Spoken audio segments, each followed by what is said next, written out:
যুদ্ধ পরিস্থিতির কথা মাথায় রেখে খড়গপুর শহরে মক ড্রিলের আয়োজন করা হলো বুধবার বিকেলের পর। খড়গপুর রেলওয়ের পক্ষ থেকে এই আয়োজন করা হয়েছিল খড়গপুর স্টেশন সংলগ্ন এলাকায়। প্রায় ৪৫ মিনিট ধরে চলে এই মহড়া। এয়ার স্ট্রাইক হলে কিভাবে মোকাবিলা করা হবে, কেউ আহত হয়ে গেলে তার বিভিন্ন রকম মহড়ার মাধ্যমে প্রশিক্ষণ হয়। এই কর্মসূচিতে উপস্থিত ছিলেন আরপিএফ, জিআরপি সহ পুলিশ ও অন্যান্য বিভাগীয় কর্মীরা। দীর্ঘক্ষণ ধরে এই মহড়া চলে। পুরো বিষয়টি নিজেরা দাঁড়িয়ে থেকে প্রত্যক্ষ করেছেন রেলওয়ে আধিকারিকরা এদিন জানিয়েছেন, এয়ার স্ট্রাইক হলে লোকজন আহত হওয়ার সম্ভাবনা থাকে।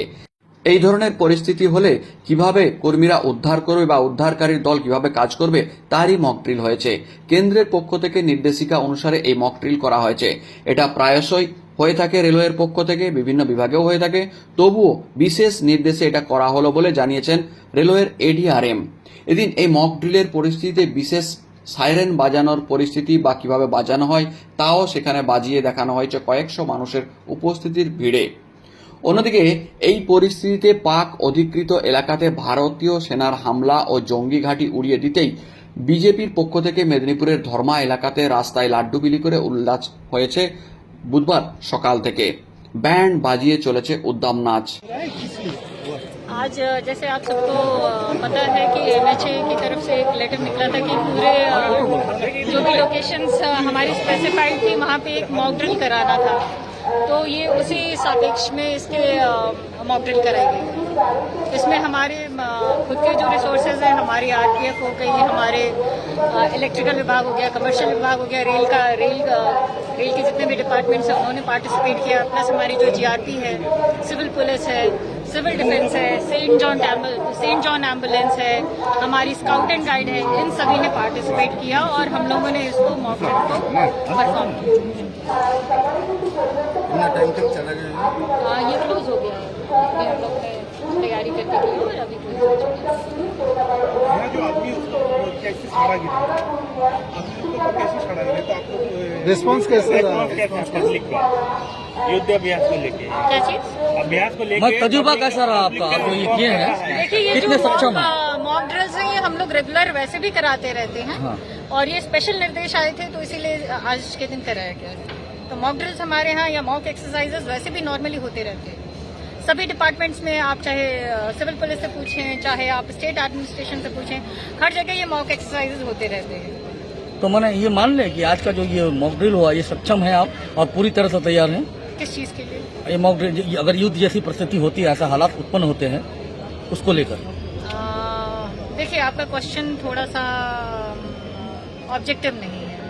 आप मतलब कि किस हिसाब से युद्ध मैं की बात कर रहे हैं? अगर ऐसे हालात पैदा हुए तो वहाँ तक अब युद्ध में वॉरफेयर में क्या इस्तेमाल किया जा रहा है? पहली चीज ये, अगर कोई बायोलॉजिकल वेपन्स इस्तेमाल कर रहे हैं या आपका कोई न्यूक्लियर अटैक हो रहा है तो वो सिचुएशन अलग है।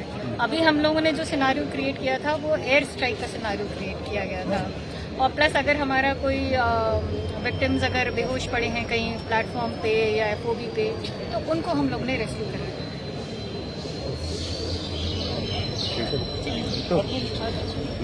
ঘাটালে ঘড়িমোড় এলাকায় সন্ধ্যার পর বিজেপির পক্ষ থেকে পাকিস্তানের পতাকা পুড়িয়ে আতশবাজি ফাটিয়ে চলল এনজয়মেন্ট। এদিন এই কর্মসূচিতে উপস্থিত ছিলেন বিজেপির বিধায়ক শীতল কপাট সহ আরও অন্যান্য বিজেপির কর্মীরা।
কিছুদিন আগে বাংলাদেশে ঘটেছে, যে ঘটনা আপনারা দেখেছেন তাই আমরা এর বিরোধিতা করছি এবং